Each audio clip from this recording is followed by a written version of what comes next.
Picture this. March 23, 1581.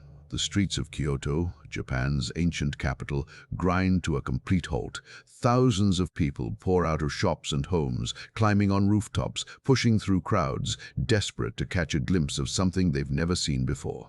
Something they can't even believe is real. The commotion grows so intense that people are getting crushed in the stampede. And at the center of this chaos walks a man. A tall, powerfully built African man who arrived in Japan just 2 years earlier in chains, as property, as someone's enslaved servant. But in less than 60 minutes, this man's life is about to change in a way that seems absolutely impossible.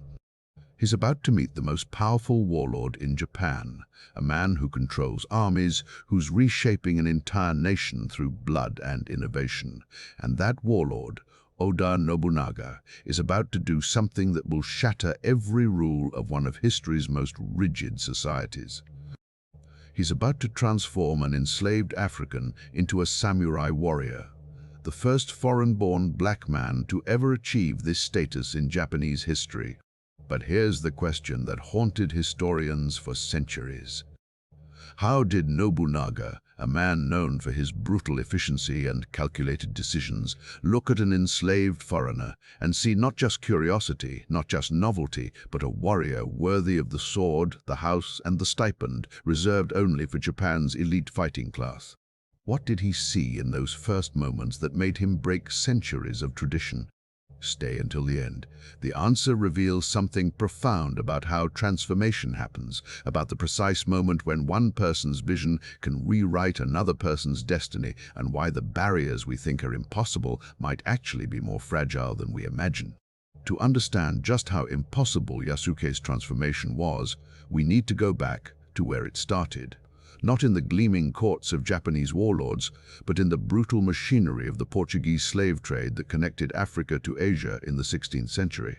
Yasuke was born around 1555 in Eastern Africa. The exact location remains uncertain. Some historians point to Mozambique, others to Ethiopia or the surrounding regions. What we know for certain is that he was born free, in a land with its own cultures, languages, and traditions. And then, like millions of other Africans during this period, his freedom was stolen. The Portuguese had established a vast network of slave trading posts along the African coast. They weren't just shipping enslaved people across the Atlantic to the Americas, they were also moving them eastward through their colonies in India and eventually to their trading posts in Asia. This eastern route was less documented than the transatlantic trade, but it was just as brutal and just as extensive.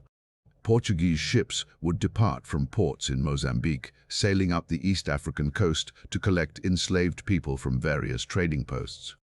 These ships then made the long journey across the Indian Ocean, stopping at Portuguese colonies in Goa, India, before continuing to Malacca in present-day Malaysia, and eventually to Macau and Nagasaki in East Asia.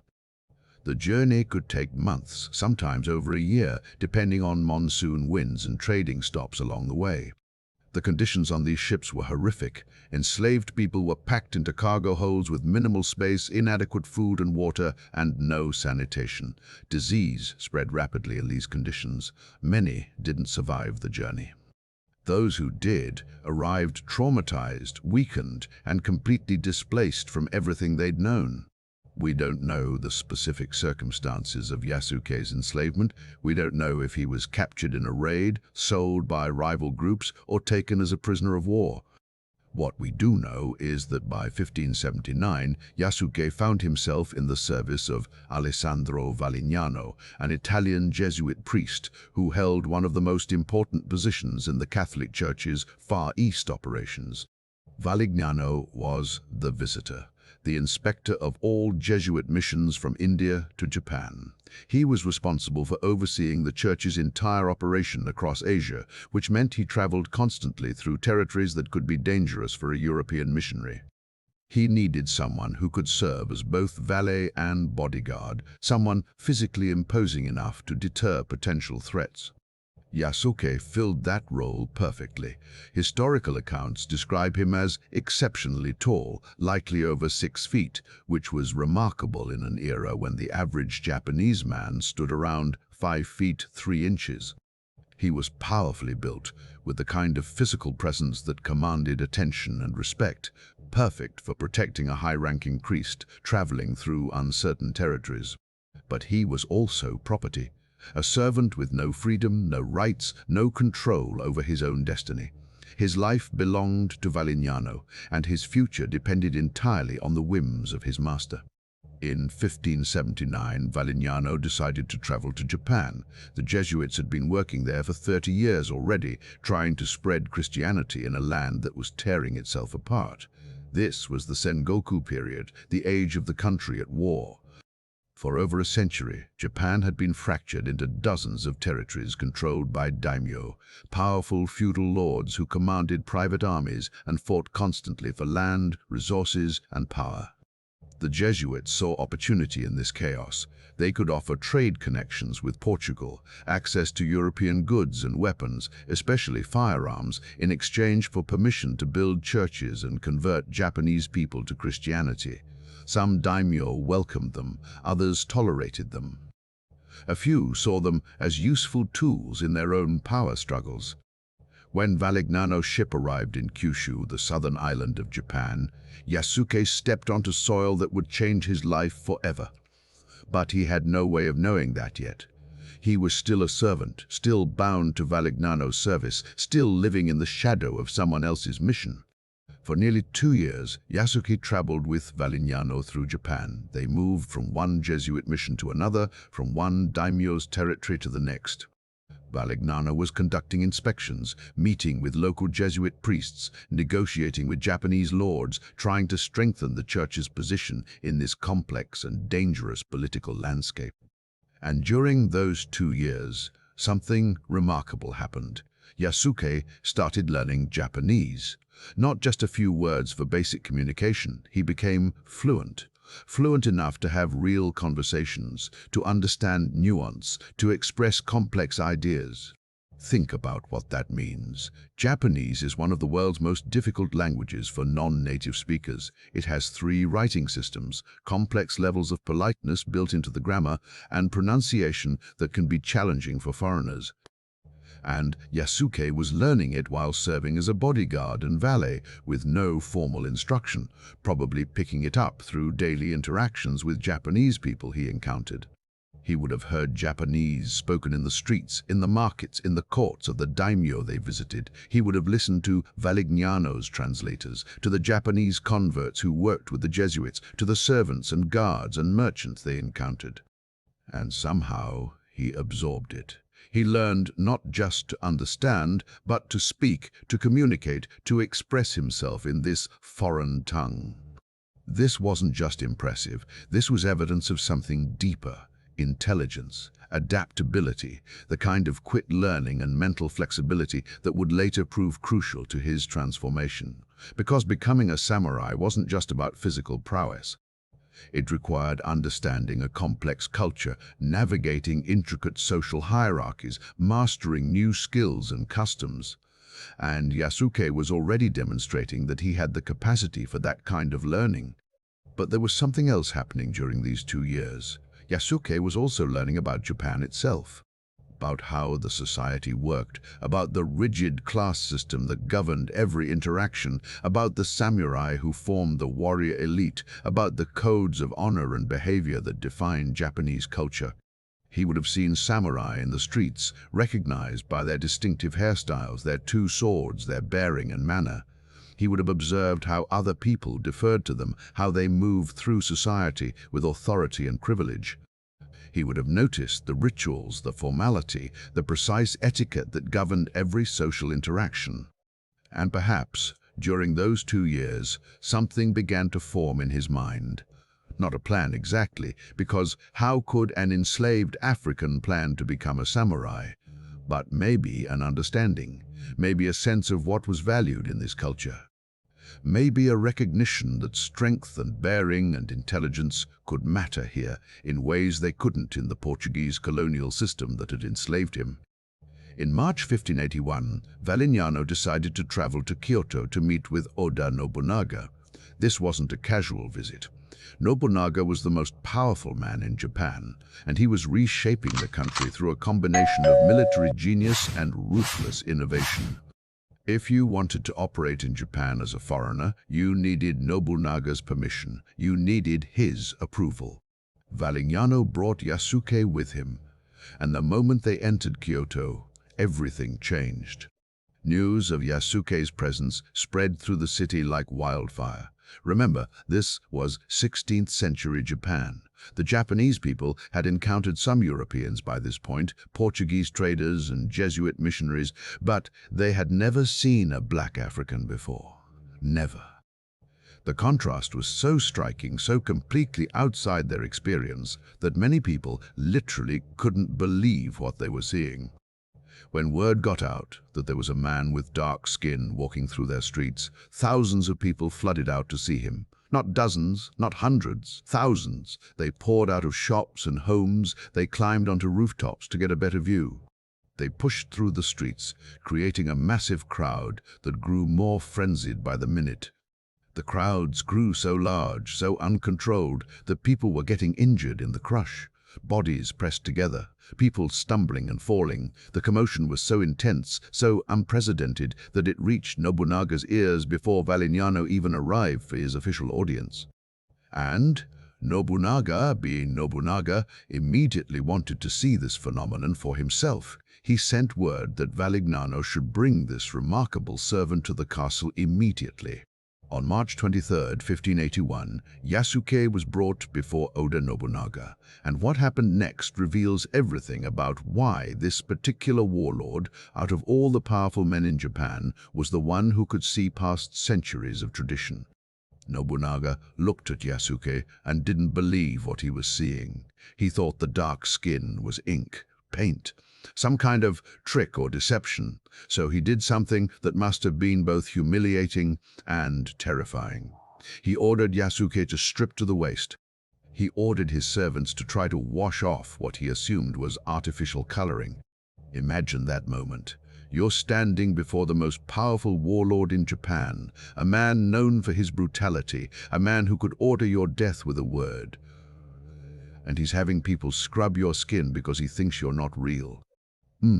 You're being treated like an object, like a curiosity, like something less than human. The servants scrubbed. They used water, soap, whatever cleaning materials they had. They scrubbed hard enough to hurt, hard enough to leave Yasuke's skin raw. And nothing changed. The color remained, because it wasn't paint or ink, it was his skin. But when the washing revealed that Yasuke's skin color was natural, something shifted in Nobunaga. The skepticism transformed into fascination.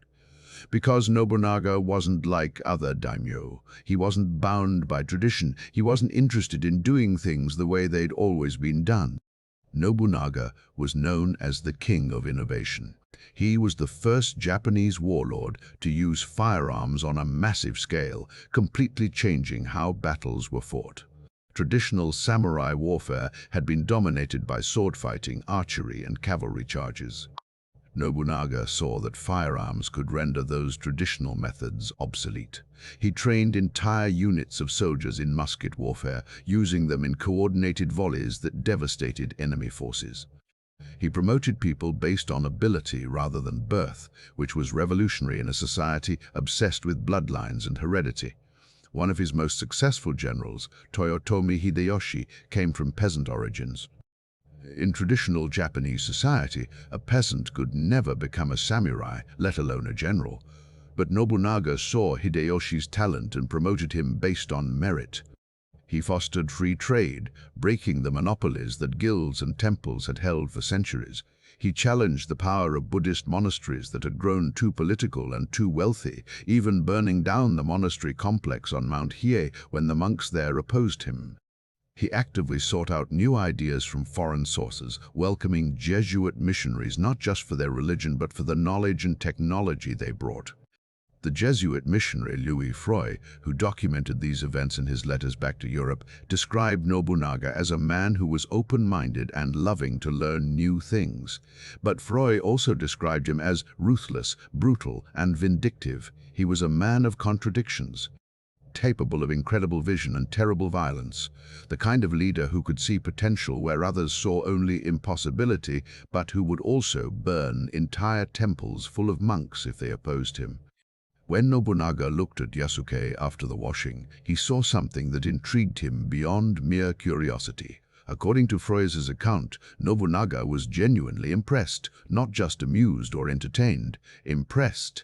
He began asking Yasuke questions, and Yasuke answered in fluent Japanese. This was the moment. This was when Nobunaga realized that this wasn't just a physical curiosity. This was an intelligent man who'd learned Japanese fluently in just 2 years. A man who carried himself with dignity despite being enslaved. A man whose physical presence was commanding, whose bearing suggested strength and capability. Nobunaga made a decision that would change everything. He asked Valignano to give Yasuke to him, to transfer him from the Jesuit service into his own. We don't know exactly how this negotiation went. Valignano was in a delicate position. He needed Nobunaga's favor to continue the Jesuit mission in Japan. Refusing the most powerful man in Japan wasn't really an option. But we also don't know if Valignano was reluctant or if he saw this as an opportunity, a way to place someone close to Nobunaga who might influence him toward Christianity. What we know is that it happened. Yasuke went from serving a Jesuit missionary to serving the most powerful warlord in Japan. And then Nobunaga did something even more remarkable. He gave Yasuke a name. Up until this point, we don't even know what Yasuke was called. The historical records don't tell us his original African name. The Portuguese probably gave him a Christian name when he was enslaved, but we don't know what it was. But Nobunaga gave him the name Yasuke, a Japanese name, marking the beginning of a new identity. The name itself is significant. It's not a foreign name adapted to Japanese pronunciation. It's a proper Japanese name, the kind of name that could belong to any Japanese person. By giving him this name, Nobunaga was already beginning the process of integration, of making Yasuke part of Japanese society rather than keeping him as a foreign curiosity. But Nobunaga didn't stop there. Over the following weeks and months, he did something that seemed impossible in the rigid hierarchy of feudal Japan. He elevated Yasuke to samurai status. Let me be clear about what this meant. Samurai weren't just warriors. They were a social class, a hereditary elite that sat near the top of Japanese society, below the daimyo and the imperial court, but above merchants, artisans, and peasants. You were born samurai, or you weren't samurai at all. Your father was samurai, your grandfather was samurai, your ancestors going back generations were samurai. The idea of someone from outside Japan, someone who'd arrived as an enslaved servant, becoming samurai was unthinkable. It violated every social norm, every tradition, every assumption about how Japanese society worked.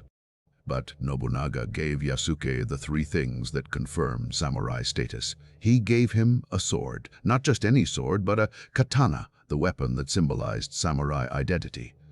The katana wasn't just a tool for fighting, it was a symbol of honor, of social status, of the right to carry arms.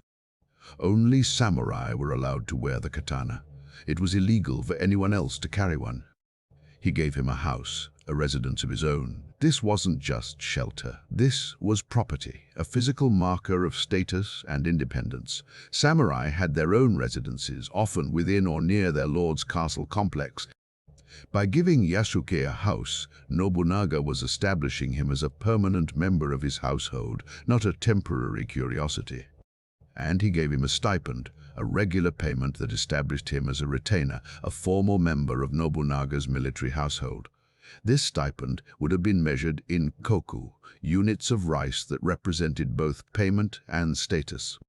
These weren't symbolic gestures, these were legal, social, and economic markers that transformed Yasuke's status completely. He went from property to person, from servant to warrior, from outsider to insider. And Nobunaga didn't just give him these honors and then forget about him. He kept Yasuke close. He enjoyed conversing with him. Remember, Yasuke spoke fluent Japanese by this point. He could communicate directly with Nobunaga without translators, without intermediaries. They could have real conversations. Think about what that means for Nobunaga. Here's a man who's surrounded by people who want something from him, vassals who need his favor, rivals who fear his power, allies who calculate every word. Everyone around him is playing political games, maneuvering for advantage, watching what they say. And then there's Yasuke, someone from completely outside the Japanese power structure, someone with a totally different perspective, someone who could offer genuine conversation rather than political maneuvering. Someone who'd seen different parts of the world, who'd experienced things no one else in Nobunaga's court had experienced, who could talk about Africa and India and the Portuguese trade networks. Louis Froys noted in his letters that Nobunaga was genuinely impressed by Yasuke. The exact phrase Froys used suggests not just amusement or curiosity, but real respect. Nobunaga saw intelligence, capability, and potential. But becoming a samurai wasn't just about receiving a sword and a house. It meant learning an entire way of life. And this is where Yasuke's intelligence and adaptability became crucial. Samurai culture was incredibly complex. It wasn't just about fighting, it was about a whole system of behavior, etiquette, and values. Honor, self-control, mastery, respect, loyalty above all else. These weren't just abstract concepts, they governed every aspect of daily life. Yasuke had to learn how to wear armor properly. Samurai armor wasn't like European plate armor. It was made of lacquered metal plates laced together with silk cords designed to be flexible and allow movement. Putting it on correctly required help and took time. Every piece had to be positioned precisely. The helmet alone was a complex assembly of metal plates, padding, and decorative elements. He had to learn how to handle weapons according to Japanese martial traditions. The katana wasn't just a sword, it had specific techniques for drawing, cutting, and returning to the scabbard. There were formal kata, practiced movements that taught proper form and technique. There was etiquette around how you carried the sword, how you presented it, how you cared for it. He had to learn the tea ceremony, an elaborate ritual that could take hours and involved precise movements, specific utensils, and deep philosophical meaning. The tea ceremony wasn't just about drinking tea. It was about creating a moment of harmony, about demonstrating control and refinement, about showing that you understood the deeper aesthetic and spiritual principles that governed samurai culture. He had to learn calligraphy, the art of beautiful writing that was considered essential for an educated samurai. This meant learning to read and write Japanese, which used 3 different writing systems. It meant learning to handle a brush properly, to create characters with the right balance and flow, to express yourself through written words. He had to learn how to conduct himself in the presence of other samurai, how to bow correctly with the right depth and duration depending on the relative status of the people involved, how to sit properly in formal situations in the seiza position that could be painful for someone not used to it, how to speak with the appropriate level of politeness using the right honorifics and grammatical forms. He had to understand the complex social hierarchies of Nobunaga's court. Who ranked above whom? Who could speak directly to Nobunaga and who had to go through intermediaries? Which samurai were from old, prestigious families and which were newer retainers like himself? How to navigate the subtle politics and rivalries that existed within any large military household.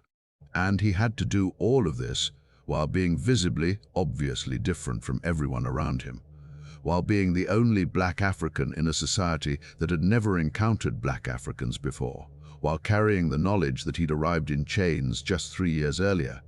The fact that he succeeded, that he integrated himself into this world well enough to serve in Nobunaga's inner circle, speaks to extraordinary adaptability and intelligence. He didn't just survive in this new environment, he thrived. He became fluent not just in the language, but in the culture. He learned the unspoken rules, the subtle cues, the complex etiquette that governed every interaction. And Nobunaga recognized this. He didn't just tolerate Yasuke's presence, he valued it. He kept him close, brought him to important events, included him in his military campaigns.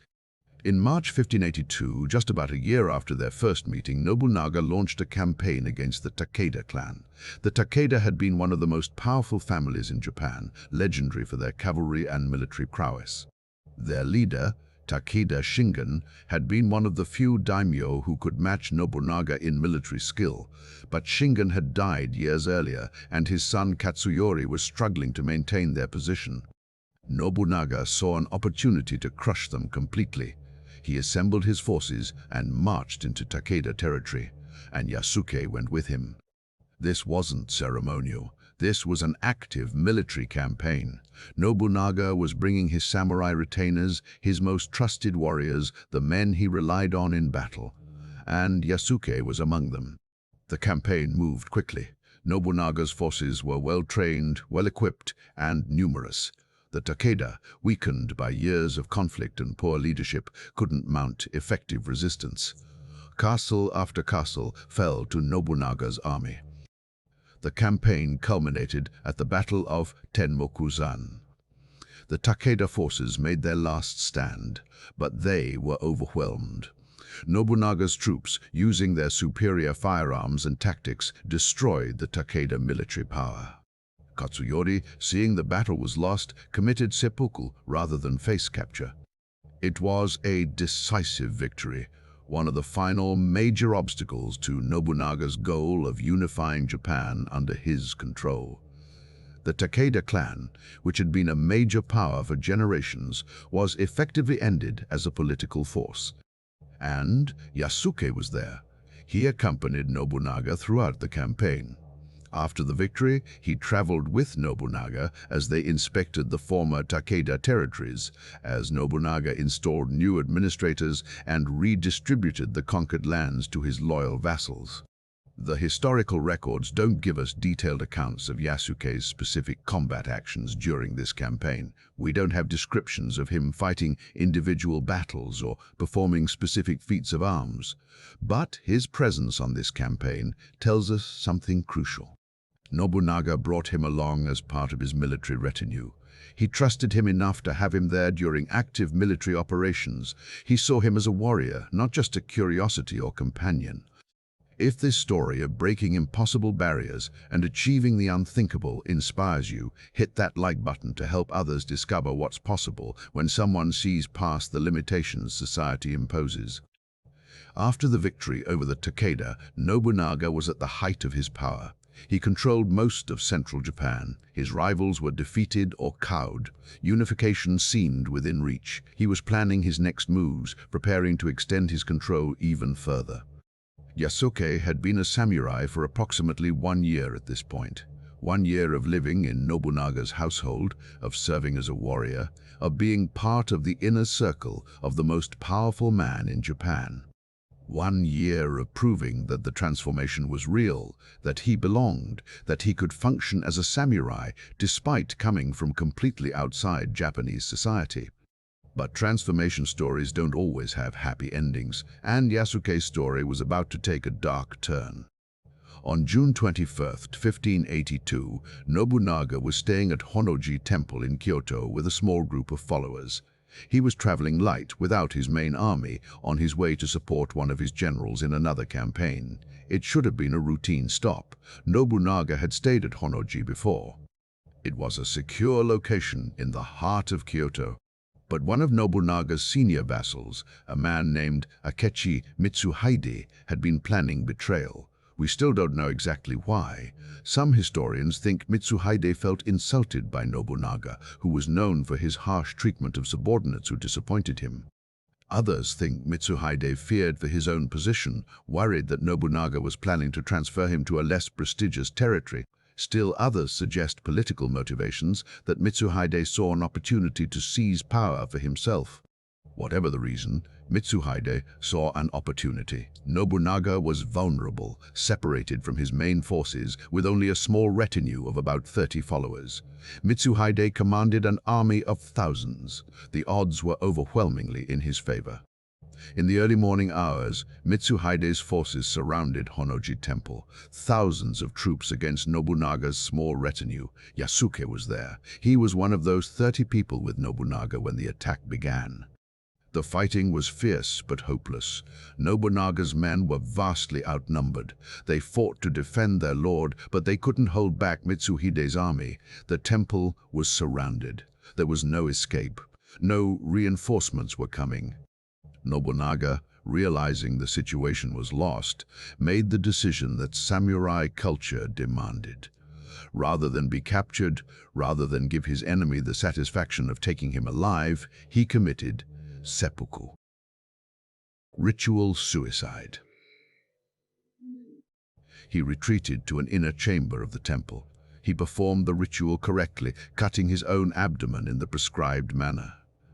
And then, to ensure his body wouldn't be captured and displayed by his enemies, he ordered the temple set on fire. His body was consumed in the flames, denying Mitsuhide even the trophy of his corpse. And Yasuke kept fighting, even after Nobunaga's death, even after the man who'd transformed his life was gone. Yasuke continued to fight. He fought his way out of Honnoji, cutting through Mitsuhide's forces. He made his way to Nijo Castle, where Nobunaga's son and heir, Nobutada, was stationed with another small force. Think about what this means. Yasuke could have tried to escape. He could have tried to disappear into the chaos of Kyoto, to find the Jesuits, to get away. But he didn't. He chose to continue serving the Oda family, to honor his loyalty to Nobunaga by protecting his son. He fought alongside Nobutada's forces as they tried to resist Mitsuhide's betrayal, but Nobutada's position was just as hopeless as his father's had been. Mitsuhide's forces surrounded Nijo Castle. The defenders were outnumbered and outmatched. Nobutada, like his father, chose seppuku rather than capture, and Yasuke, likely wounded in the fighting, was finally captured by Mitsuhide's forces. They brought him before Akechi Mitsuhide. And what happened next reveals the brutal reality that Yasuke's transformation, as remarkable as it was, could never fully overcome. Mitsuhide looked at Yasuke and made a decision. He declared that Yasuke was like an animal, not Japanese, not really human in the way that mattered in Japanese society. And because of this, Mitsuhide decided that Yasuke didn't deserve the treatment that would be given to a captured samurai. A captured samurai would be expected to commit seppuku, to die with honor, or they might be executed as a worthy opponent, their death acknowledged as the end of a warrior. But Mitsuhide didn't grant Yasuke that recognition. Instead, he ordered that Yasuke be returned to the Jesuits, sent back to the missionaries he'd arrived with 3 years earlier. It was a dismissal, a denial of everything Yasuke had become. Mitsuhide was saying, in effect, that Yasuke's samurai status didn't really count, that he'd never truly been one of them, that his transformation was just a curiosity, an aberration, something that could be erased with a few words. And with that decision, Yasuke's transformation ended. After approximately 1 year as a samurai, after fighting in battles, after serving in Nobunaga's inner circle, after achieving something no other foreign-born African had ever achieved in Japan, he was stripped of his identity and sent away. The historical records go silent after this point. We don't know what happened to Yasuke after he was returned to the Jesuits. Some historians speculate that he may have left Japan, possibly returning to India or even Africa with the Jesuit missions. The Jesuits continued their work in Japan for several more decades before being expelled, and Yasuke could have traveled with them. Others think he may have died from wounds sustained in the fighting at Honnoji and Nijo Castle. The historian Thomas Lockley, who's done extensive research on Yasuke, suggests he was likely badly wounded when he was captured. If his wounds were severe enough, he might not have survived long after being returned to the Jesuits. But we have no confirmed records, no documentation of his later life or death, no letters mentioning him after June 5082. He simply disappears from history, leaving us with questions that will probably never be answered. Now, here's what makes Yasuke's story so powerful and so painful at the same time. His transformation was real. It happened. For approximately 1 year, he lived as a samurai warrior in service to the most powerful man in Japan. He received the sword, the house, the stipend. He fought in battles. He was part of history-changing events. He achieved something that seemed absolutely impossible. But his transformation was also fragile. It depended entirely on one man's vision and power. When Nobunaga died, when that protection was gone, Yasuke's samurai status could be dismissed with a few words from Akechi Mitsuhide. The society that had never fully accepted him could reject him again. The barriers he'd broken could be rebuilt in an instant. This is the complicated reality of transformation. When you're breaking barriers in a system that doesn't want to be broken, you can achieve incredible things. You can rise to heights that seem impossible. But you're also vulnerable in ways that people born into privilege never are. Your achievements can be questioned, dismissed, or erased by people who never wanted you there in the first place. And yet, Yasuke's story survived. Despite Mitsuhide's dismissal, despite the lack of later records, despite attempts to minimize or forget his achievement, we still know about Yasuke today. The Jesuit missionaries documented him in their letters back to Europe. Japanese chronicles mentioned him. His story was too remarkable to be completely erased. Louis Frois wrote about him. Japanese records from the period mention him. Later historians found these references and pieced together his story.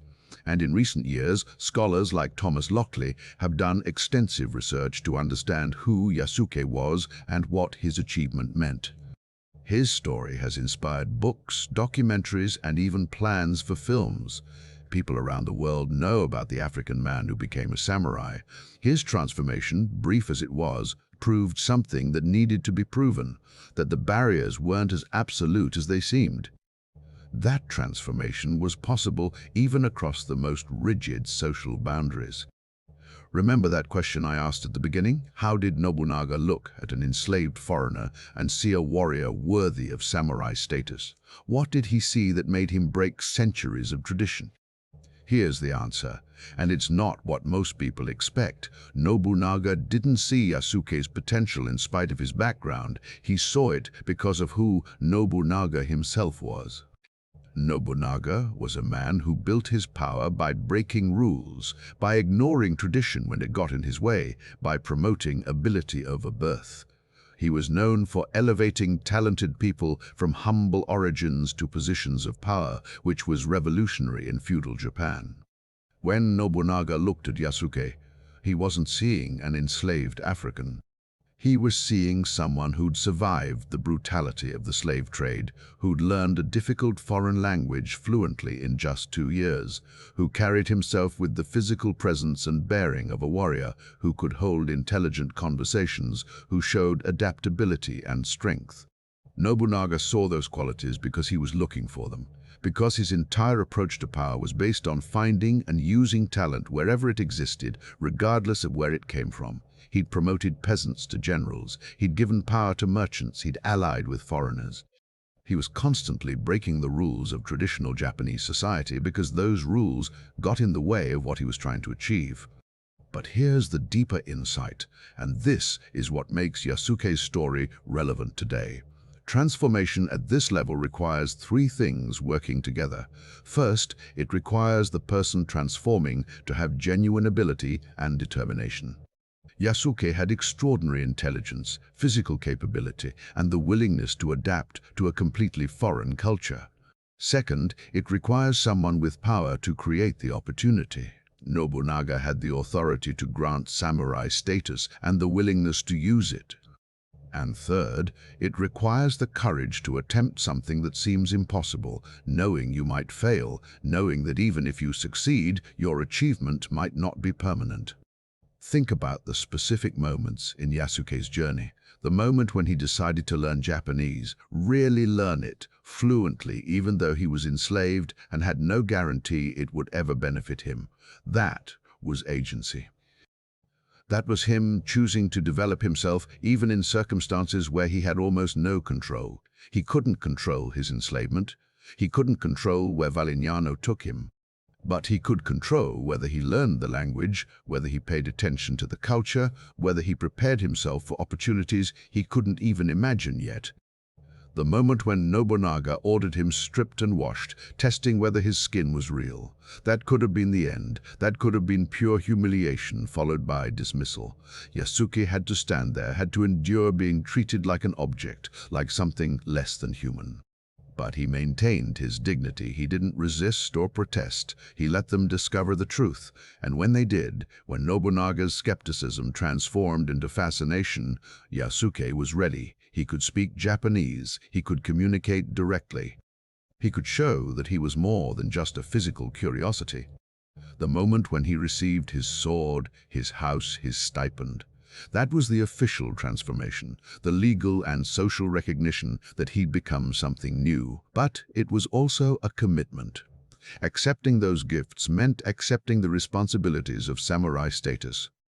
It meant pledging loyalty to Nobunaga. It meant agreeing to fight and possibly die in his service. Yasuke could have refused.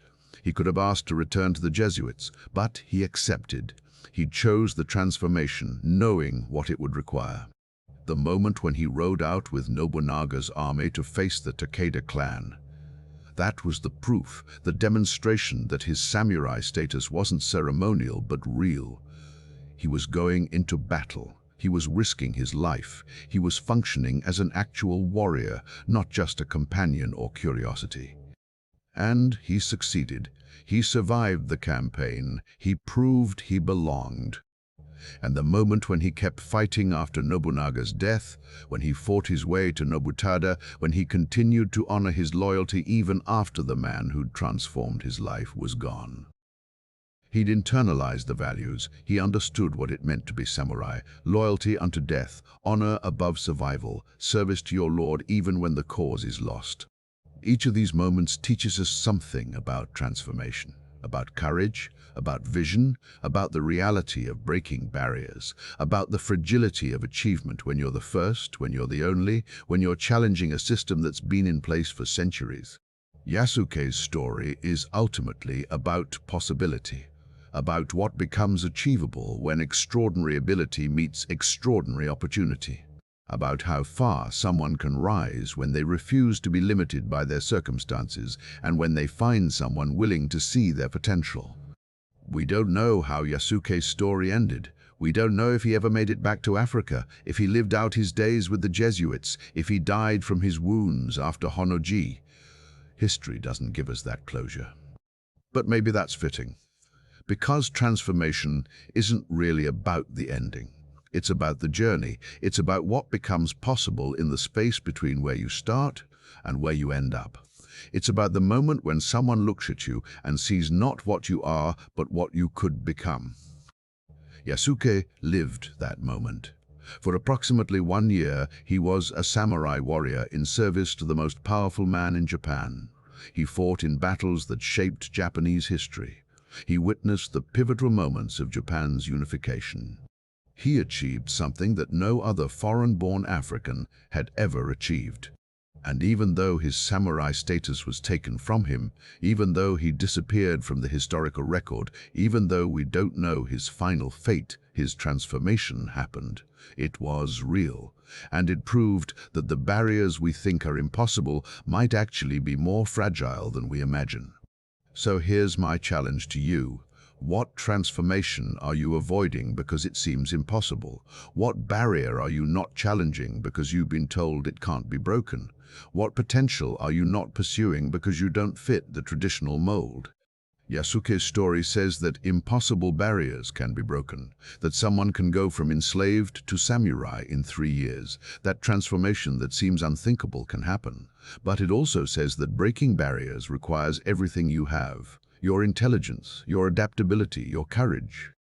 your willingness to learn and grow and change. And if you're someone with power, with influence, with the ability to create opportunities for others, Yasuke's story is a challenge to you too. Are you willing to be like Nobunaga? Are you willing to see potential where others see only limitations? Are you willing to break tradition, to face criticism, to use your position to create opportunities for transformation? Share your thoughts in the comments below. What barriers are you facing that seem impossible to break? What transformation are you pursuing despite the odds? Because transformation doesn't just change the person transforming, it changes everyone who witnesses it.